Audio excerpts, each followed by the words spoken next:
Bonjour, bienvenue sur Web Marketing Tuto et bienvenue dans ce 15e Divi Tip.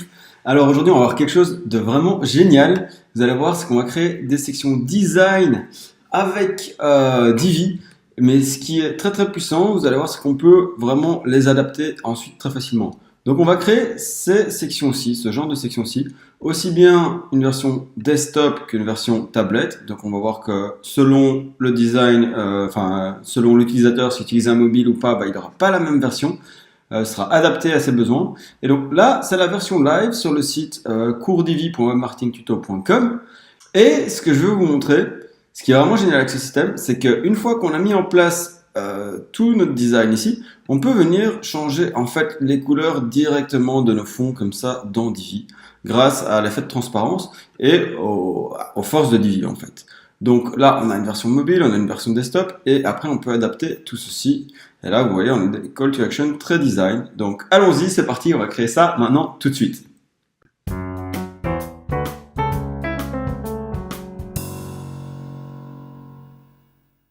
La première étape, donc évidemment, ça va être de créer nos fichiers Photoshop. Donc allons-y, on va créer ça, ensuite on créera les deux versions, aussi bien desktop que mobile.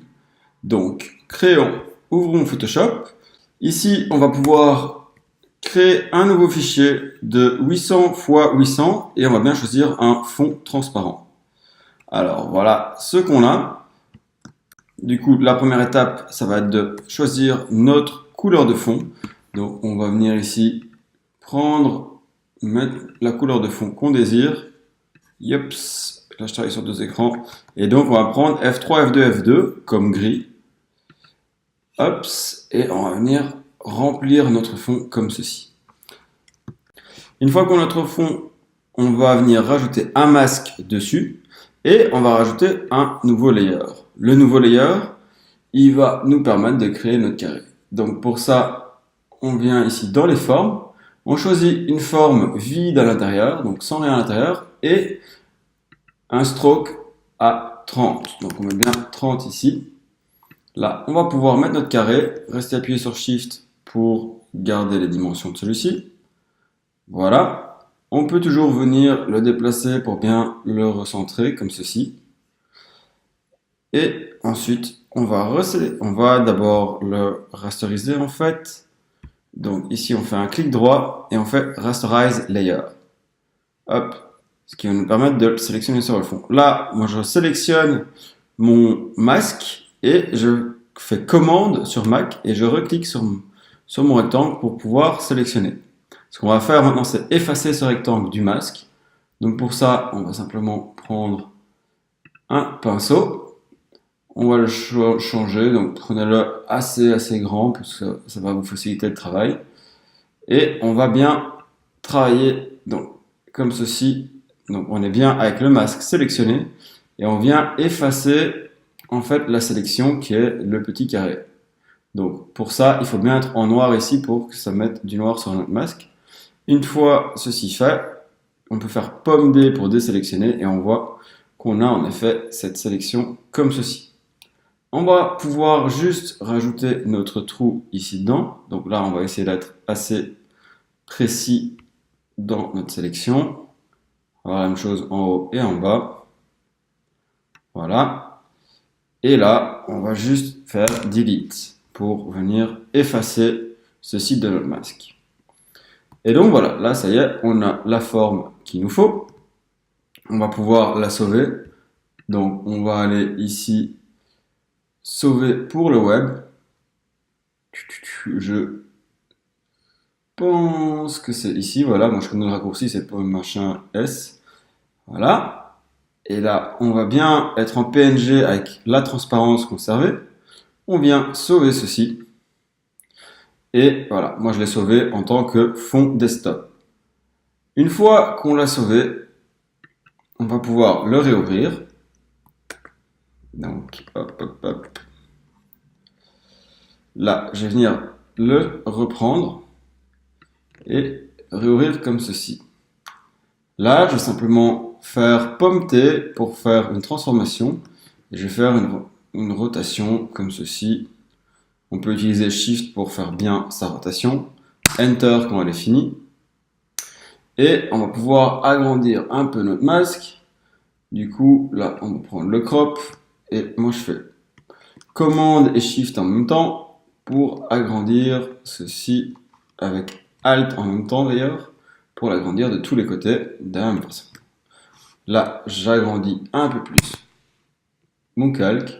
Très bien. Et là, je viens juste remplir avec du gris l'agrandissement, donc la même couleur de fond. Vous allez voir cette couleur, évidemment, on va l'utiliser partout sur notre site.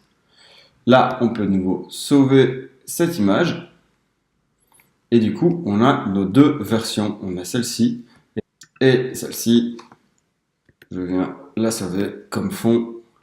Et voilà, j'ai donc mes deux fonds. Maintenant, c'est parti, on va recréer cette page. Donc, on crée une nouvelle page dans Divi.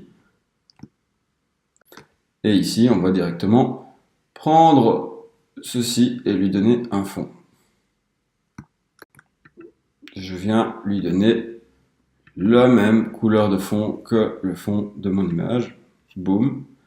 Ça, c'est fait. Ici, on va rajouter une rangée à 2 colonnes. Yops. Voilà. Et là, du coup, on efface celle-là. Celle-ci, on va venir dans l'alignement la placer bien à droite. Et on va aussi spécifier qu'elle s'affichera que sur le bureau. Donc, que sur le bureau, comme ceci. Yops. Voilà. Alors là, on va rajouter une image. Du coup, l'image, on va prendre l'image de fond qu'on vient de créer. Donc, je cherche image. Et je vais venir mettre l'image que j'ai créée. Donc, d'abord, la version desktop. On la prend en taille originale. Et voilà, je la charge. Ce que je vais faire maintenant, c'est venir mettre un fond à cette image. Et vous voyez, donc si je travaille le fond, évidemment, j'ai les couleurs qui m'intéressent. Ici, je vais commencer avec mon fond jaune, comme ceci. Très bien. Et à l'intérieur ici, je vais venir rajouter un module qui va être la deuxième image intérieure. Donc là, je vais prendre celle-ci. Faites bien attention à la taille de vos images. Là, c'est des images que j'ai prises sur Unsplash, mais j'ai bien diminué la qualité. Super important. Yops. Voilà. Et alors ici, on va évidemment la remonter pour qu'elle vienne s'afficher là où on veut. Du coup, pour ceci, on va dans l'espacement. Et là, évidemment, il faut un peu travailler. Donc, on peut tester un peu ce que ça représente. Donc là, eux, ils nous disent directement qu'ils sont à moins 90%, 40% à droite et 40% à gauche. Je crois que c'était moins 40. Non, du coup, c'est l'inverse. 40 ici et moins 40 de ce côté-là. Du coup, là, on la place bien comme on veut. On a mis une marge à droite et une marge négative à gauche pour la pousser. Très bien. Et un petit détail aussi, c'est de venir mettre une ombre ici pour vraiment travailler notre effet de superposition. Donc là, c'est super. Là, vous voyez, on colle un peu, mais on viendra régler ça après. Sinon, on n'a qu'à mettre une marge plus grande vers le bas. Du coup, on a ça. Et ici, on va venir rajouter nos autres modules de texte pour le titre. Donc, un premier module pour notre titre. Et on va le mettre la même chose que l'autre. Là, moi j'avais mis vive la créativité.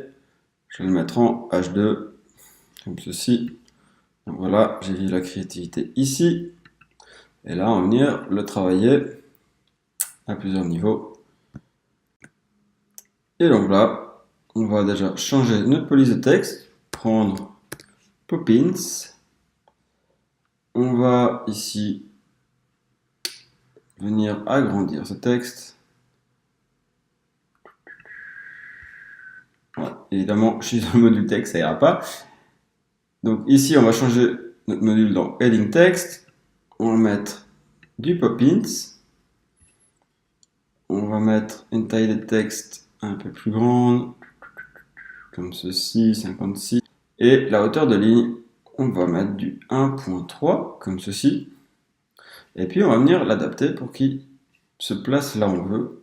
Donc là, dans les marges, on va prendre 30% au sommet pour bien le descendre. Rien à droite. À gauche, on va mettre moins 37%. Et là, ils ont mis une petite marge pour l'espace ici en bas. Ok, 2 ou 3%, je sais plus. Ok, j'enregistre ça. Maintenant, on va mettre notre deuxième texte. Texte. Là, lui, on va lui mettre notre petit texte ici. On va venir, mettre l'espacement de nouveau, surtout à gauche, on a besoin du coup du même espacement, moins 37%. Donc si tu mets pas ton moins, ça n'ira pas, Julien. Ok, donc ça c'est bien. Maintenant on va venir un peu modifier le texte. On va de nouveau prendre la même police. On va changer légèrement la taille du texte, on le met en 13. Et on monte un peu la hauteur de ligne en 2 comme ceci. Hop, moi, ce que j'aimerais bien, c'est aussi centrer ce texte comme ceci. Enfin, quoi que non, en fait, on va pas le centrer. On va venir simplement dans le dimensionnement ici, le diminuer un peu, passer en 83. Voilà, très bien. Très bien.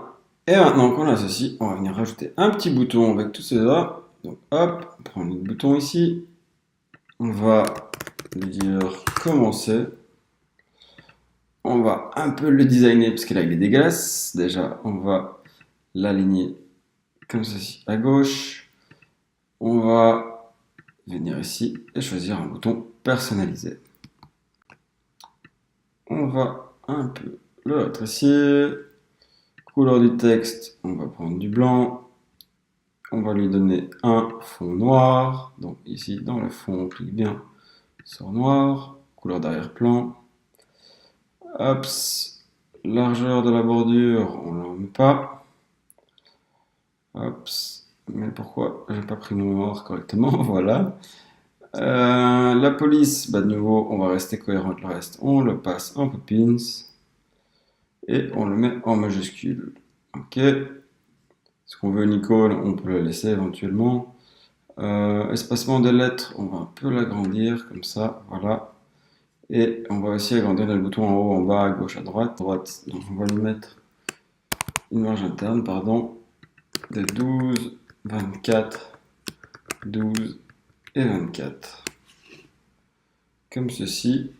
Un autre truc, c'est que ici aussi, le font weight, on va le mettre en semi-bold pour épaissir un peu notre police. Et en fait, je pense que c'est mieux sans icône.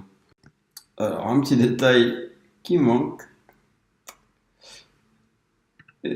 C'est un espacement ici cohérent avec le reste. Donc, si on a mis moins 37% partout, on doit le mettre ici aussi pour qu'il s'aligne correctement. Voilà, parfait. Bah, on a fait notre premier module, c'est très bien. On va pouvoir pas le dupliquer deux fois comme ceci.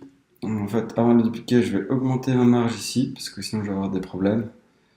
Du coup, ici, je peux venir mettre une petite marge, par exemple de 50 ou de 100 en bas. Donc dans l'espacement ici, je vais mettre une marge de 100 pour être tranquille et bien espacer mes modules entre eux. Boum, boum, comme ça, voilà. J'ai l'autre. Ici, bah, il me suffit de venir modifier les images, comme ceci. Venir de nouveau choisir ici le fond. Je peux de nouveau l'adapter comme je veux. Moi, j'ai des couleurs préfaites. Alors, je vais les respecter. Voilà. Comme ceci. Et ici, je vais venir remplacer mon image de nouveau. Boum. Et venir travailler l'image de fond. Donc, c'est ce module-ci, le module de l'image de fond, pour changer le fond. Et alors là, j'avais FF 0800. Boum, pour ce rouge-là. Et voilà, on a fini la première partie qui est la partie desktop. Super, alors maintenant qu'on a notre première partie, on va pouvoir créer la suite, c'est-à-dire qu'on va créer une nouvelle colonne comme ceci. Boum. On va se mettre aussi en mode tablette pour vraiment voir à quoi ça va ressembler. Et ici, on va lui préciser évidemment que cette partie-ci ne s'affiche pas sur le bureau, ce sera la partie tablette. Ok. Ici, on va prendre comme image de fond, cette fois-ci, et pas en image dessus, mais vraiment une image de fond, notre arrière-plan qu'on a pris. Donc, hop, comme ceci, on prend l'arrière-plan spécial mobile. Ok. Et c'est ici qu'on va pouvoir régler la couleur qui va avec. Donc là, moi, je vous conseille de réutiliser les mêmes couleurs, évidemment. Hop, moi, c'était ce jaune-là. Ok. Alors, en plus de ça, il y a quelques petits settings particuliers. Premièrement, il faut surtout pas oublier, je l'ai oublié. Ici, on doit dire qu'il vient pas répéter notre image. Donc, pas de répétition sur notre image de fond. Et alors ici, dans le dimensionnement, on va lui dire qu'on prend un espacement de colonne de 1 ici. Et ici, dans l'espacement, on va prendre ici 70 en dessous. Et maintenant qu'on a bien configuré la section, donc vous voyez ici on ne travaille pas avec l'image mais la section, on va rajouter l'image à l'intérieur. Donc on prend le module d'image et on vient rajouter notre image tout simplement. Donc là c'est très simple. Et on va venir là, on va faire ça ici, dans le dimensionnement de l'image, on va la réduire un petit peu. Hop, comme ceci, voilà. 70, c'est bien. Et alors là, on va faire un petit effet de décalage pour que ça donne un peu mieux. Moins 50. Et en bas, on va la remonter un peu pour vraiment jouer sur notre décalage. Voilà. Et dernièrement, on va juste rajouter le petit effet ici pour vraiment avoir un peu cet effet de superposition. Voilà. Tout ceci au-dessus, on va pouvoir le copier et venir le coller. Boum, on prend chaque module, le texte, le bouton. Ok.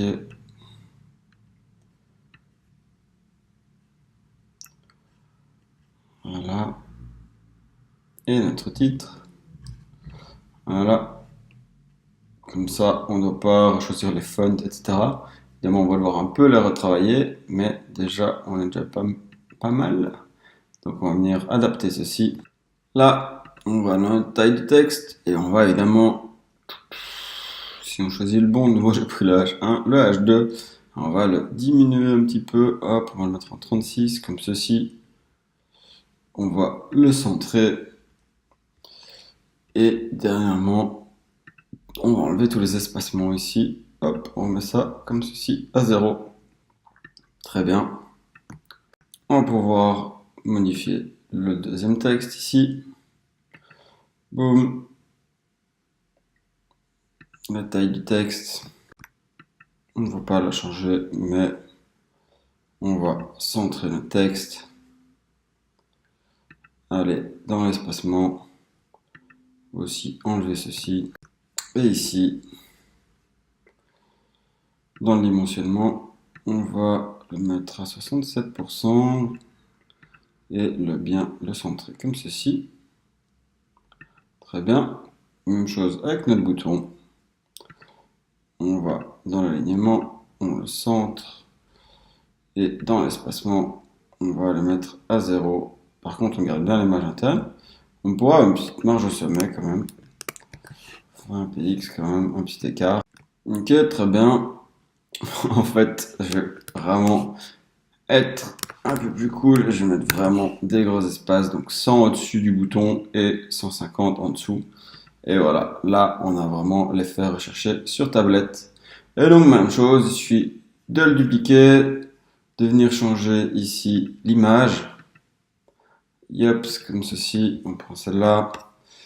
Et là, par contre, la couleur, c'est pas une image supplémentaire, mais c'est bien le fond sur ici la ligne. Donc, on vient travailler le fond de la ligne dans l'arrière-plan ici, hop, et on vient choisir notre autre couleur. Et là, de nouveau, bon, normalement, je vais reprendre les mêmes qu'avant, mais juste pour vous montrer, hop, ça va très vite. On choisit vraiment ce qu'on veut, hop, voilà. Et ici, je vais venir changer la colonne et venir travailler le fond. Là, je peux choisir ce que je veux, le rouge exactement que je veux. Donc, je vais prendre par exemple celui-ci pour changer un peu. Et voilà, voilà le travail. Donc, c'est fini. On vient de terminer la partie tablette. Donc, n'hésitez pas à mettre un pouce si la vidéo vous plaît. Voilà, donc on arrive à la fin de ce tuto. On a créé la version mobile, la version tablette. Et j'espère que ce tuto vous plaît, qu'il vous est utile. Moi, j'adore ces petits tutos de Elegant Teams, donc c'est pour ça que je les refais avec vous, parce que je trouve que vraiment, ils peuvent apporter un plus à la façon dont on réfléchit à son site et tout ce qu'on crée. De nouveau, mettez un pouce si la vidéo vous est utile. Et je vous invite à venir tester la formation gratuite de 3 heures. C'est les 3 premières heures de la formation d'EasyVie Pro où on crée le site Tony Cage Fitness ensemble de A à Z entièrement gratuitement. Et donc vous aurez un site complet fait avec Divi à la fin de cette vidéo. Pour ça, cliquez ici dans le lien dans la description et vous aurez accès gratuitement à la formation. Voilà, à très bientôt pour un prochain tuto sur Web Marketing Tuto. Ciao, c'était Julien.